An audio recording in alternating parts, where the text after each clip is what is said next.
Hi everyone.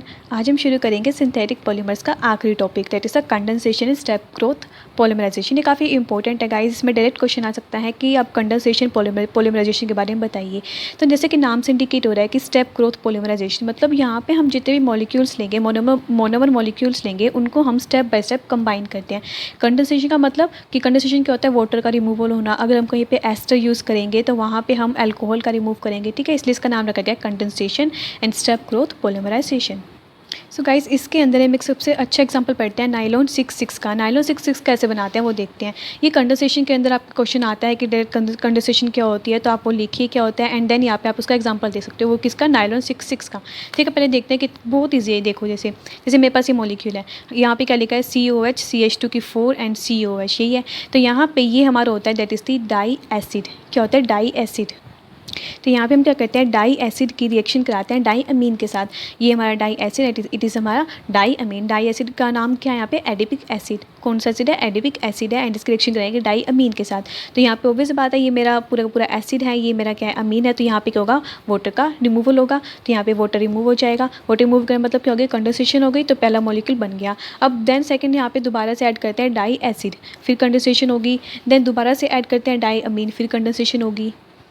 तो इस तरह करके ना प्रोसेस चलती रहती है कि हम कंटिन्यूसली पहले डाई एसिड डालेंगे, फिर डाई अमीन डालेंगे, फिर डाई एसिड, फिर डाई अमीन, इस तरह करते रहेंगे एंड सो ऑन। इस तरह करते करते हमारा एक मॉलिक्यूल बन जाते हैं। यहाँ पे लिख देते हैं हम N। तो ये होता है हमारा नाइलॉन 66। सो गाइस, एक बार देख लेते हैं कि आखिर बना कैसे है। काफ़ी कन्फ्यूजन हो जाती है इसके अंदर। जैसे कि मेरे पास पहले मॉलिक्यूल था, ये था मेरा डाई एसिड एंड ये था मेरा डाई अमीन। तो यहाँ पे क्या हुई? यहाँ पे हुई मेरी वाटर की रिमूवल। इसी तरह से होगी ना। तो ये मेरे वाटर की रिमूवल, तो ये मेरा बन गया मॉलिक्यूल एज इट इज़। अब मैंने कहा अब यहाँ पे हम डाई एसिड यूज़ कर रहे हैं। तो ये मेरा डाई एसिड है, ये मेरा पूरा, ये भी एसिड वाला पार्ट है, ये अमीन वाला पार्ट है। तो ऑब्वियस बात है, ये वाला मॉलिक्यूल इस साइड लगेगा ना। तो यहाँ पे ये वाला OH एंड इसका H ये रिमूव होगा। तो देखो बाकी सारा ये एज इट इज़ ये रहा। एंड देन ये वाला CO and then NH CH2 NH and then ये वाला पूरा मॉलिक्यूल एज इट इज़ आ गया। ठीक है, बहुत ईजी है। फिर इसके बाद फिर हम डाई अमीन यूज़ कर रहे हैं। डाई अमीन है मतलब NH2 वाला ग्रुप है। या तो इधर लग सकता है, इधर लग सकता है, कहीं भी लग सकता है, क्योंकि दोनों तरफ ही इसका OH है। तो जहाँ भी लगेगा, मान लो मैंने यहाँ पे लगा दिया, तो यहाँ पे वही इसका OH आएगा एंड जो डाई अमीन ले रहे हैं उसका हाइड्रोजन चला जाएगा एंड ये वाला मॉलिक्यूल वापस से यहाँ पे आ गया। तो इस तरह करके जो ये बीच वाला मॉलिक्यूल होगा हमारा, ये बीच वाला, तो ये वापस हमारा रिपीट होता रहेगा, या इसलिए हम यहाँ पे लिख देते हैं N। तो ये होता है मेरा नाइलॉन 66। तो यहाँ पे हम पहला पॉलीमर देखते हैं, दैट इज़ द पॉलीएस्टर। इसका नाम पॉलीएस्टर क्यों रखा? क्योंकि इसके अंदर एस्टर लिंकेज होती है। ठीक है, इसके अंदर हम दो चीज़ें पढ़ते हैं। एक तो होते हैं पॉली इथाइलिन टेरेथैलेट एंड एक पढ़ते हैं पॉली इथाइलिन थैलेट। तो यहाँ पे अगर बात करें पॉली इथाइलिन टेरेथैलेट की, तो यहाँ पे आप इसको ऐसे याद कर सकते हो। यहाँ पे हम टेरेथैलेट बोल रहे हैं, तो यहाँ पे टेरेथैलिक एसिड यूज़ किया जाता है। टेरेथैलिक एसिड क्या होता है? टेरेथैलिक एसिड होता है, ये रहा मेरा टेरेथैलिक एसिड होता है बेंजीन 1,4 डाइकार्बोक्सिलिक एसिड। ये आपको याद करना पड़ेगा, ये मेरा बेंजीन एंड 1,4 डाइकार्बोक्सिलिक एसिड। यहाँ पे हम इसकी रिएक्शन कराते हैं किसके साथ? ग्लाइकोल के साथ। ग्लाइकोल तो आपको पता होगा ना, इथाइलिन ग्लाइकोल। तो यहाँ पे हम ग्लाइकोल यूज़ करते हैं, CH2 OH। ये होता है ना ग्लाइकोल। मोस्ट ऑफ केसेस में यही याद रहता है ना कि ग्लाइकोल ये होता है ना ग्लाइकोल। तो यही लिखा है ये भी। तो यहाँ पे क्या है, यहाँ पे हम टेरेथैलिक एसिड है, टेरेथैलिक एसिड की रिएक्शन ग्लाइकोल से कराते हैं। एक बात और यहाँ पे याद रखनी है, यहाँ पे डायरेक्ट टेरेथैलिक एसिड नहीं लेते हैं, मतलब 1,4 डाइकार्बोक्सिलिक एसिड नहीं लेंगे, सॉरी बेंजीन 1,4 डाइकार्बोक्सिलिक एसिड, बल्कि यहाँ पे उसका एस्टर यूज़ करते हैं। मेरा टेरेथैलिक एसिड ये था, यहाँ पे OH की जगह क्या आ जाएगा? अगर मैं एस्टर यूज़ कर रही हूँ, OCH आ जाएगा ना। तो बस यहाँ पे टेरेथैलिक एसिड का एस्टर लिया जाता है, उसकी रिएक्शन इथाइलिन ग्लाइकोल से की जाएगी एंड यहाँ पे फिर वही ये वाला मॉलिक्यूल रिमूव हो जाएगा, CH3। इधर से जैसे OH रिमूव होता था ना इस टाइम पे, तो यहाँ पे बस क्या अल्कोहल रिमूव हो जाएगा एंड पूरा मॉलिक्यूल अटैच, कंडेंसेशन हो गया, मतलब नॉर्मल सी बात है।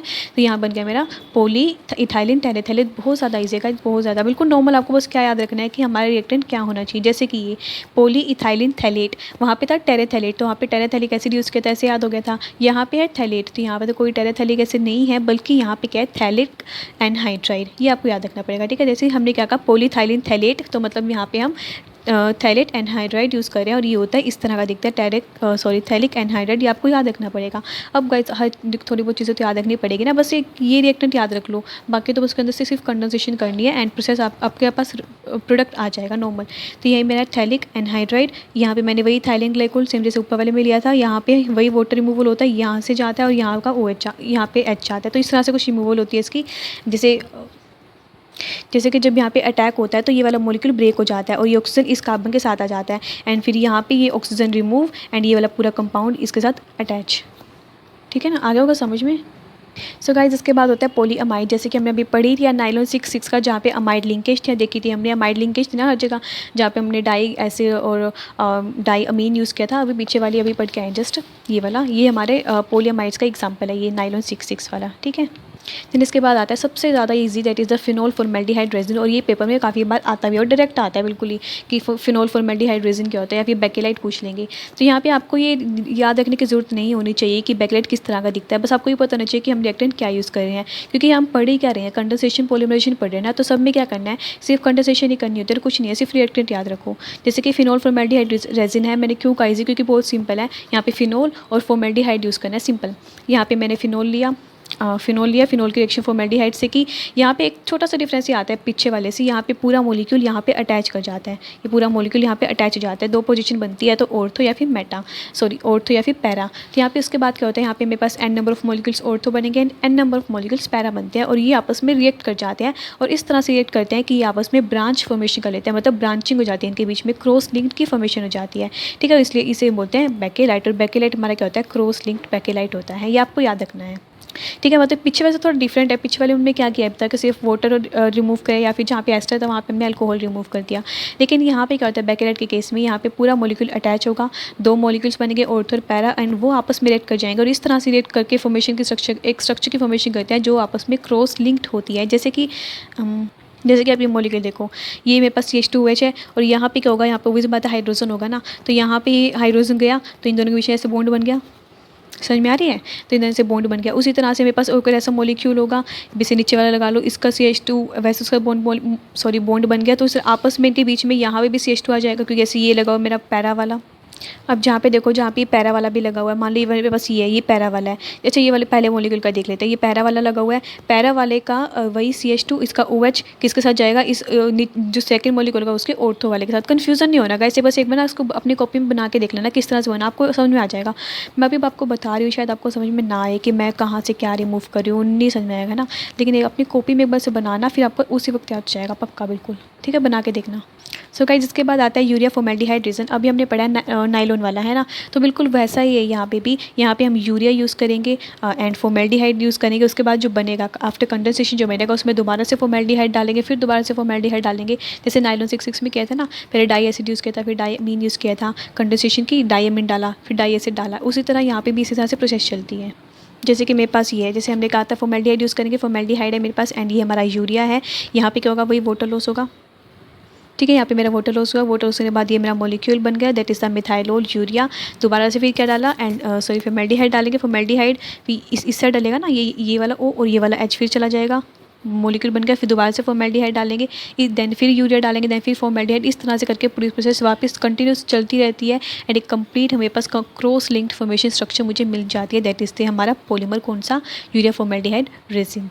सो गाइज इसके बाद आपकी एक दो चीज़ें और आती है, लाइक यहाँ पे होगा आपका कुछ इपोक्सी, मतलब ये दिए होंगे कि आपके किसी किसी बुक्स में होंगे इपोक्सी रेजिन्स वगैरह, वो भी बिल्कुल नॉर्मल है। यहाँ पे बस आपको याद रखना है कि वहाँ पे हमें क्या लेना है, ठीक है। बस रिएक्टेंट याद कर रखिए, एंड प्रोडक्ट अपने आप मिल जाएगा, सिर्फ कंडेंसेशन कर दीजिए वहाँ पे, खत्म। तो उसके बाद एक चीज़ और आती है इंपॉर्टेंट यहाँ पे, that is a natural and synthetic rubbers.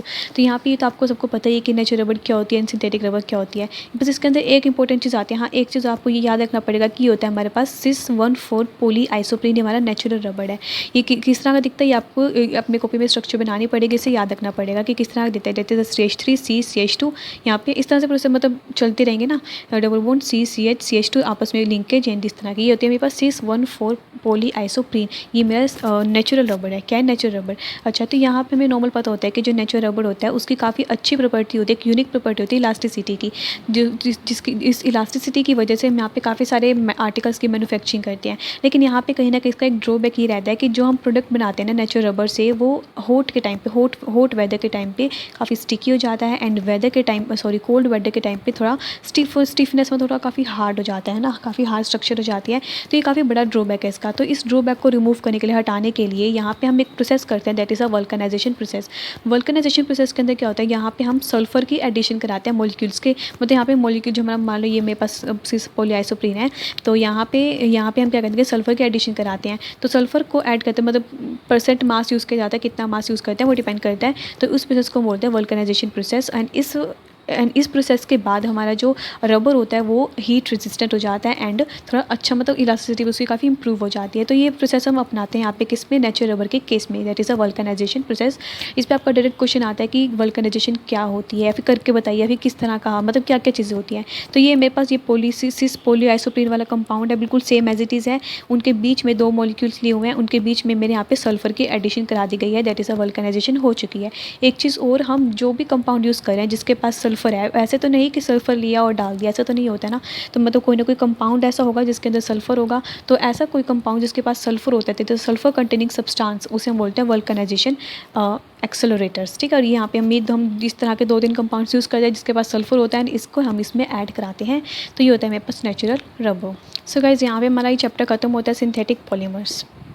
So guys, इस जो सिंथेटिक पॉलीमर्स है इसका एक पार्ट मैंने पहले अपलोड कर रखा है, तो अब मैं उसका आपको लिंक दे दूँगी इस वीडियो के अंदर। ओके, तो मिलते हैं अगली वीडियो में। Bye bye.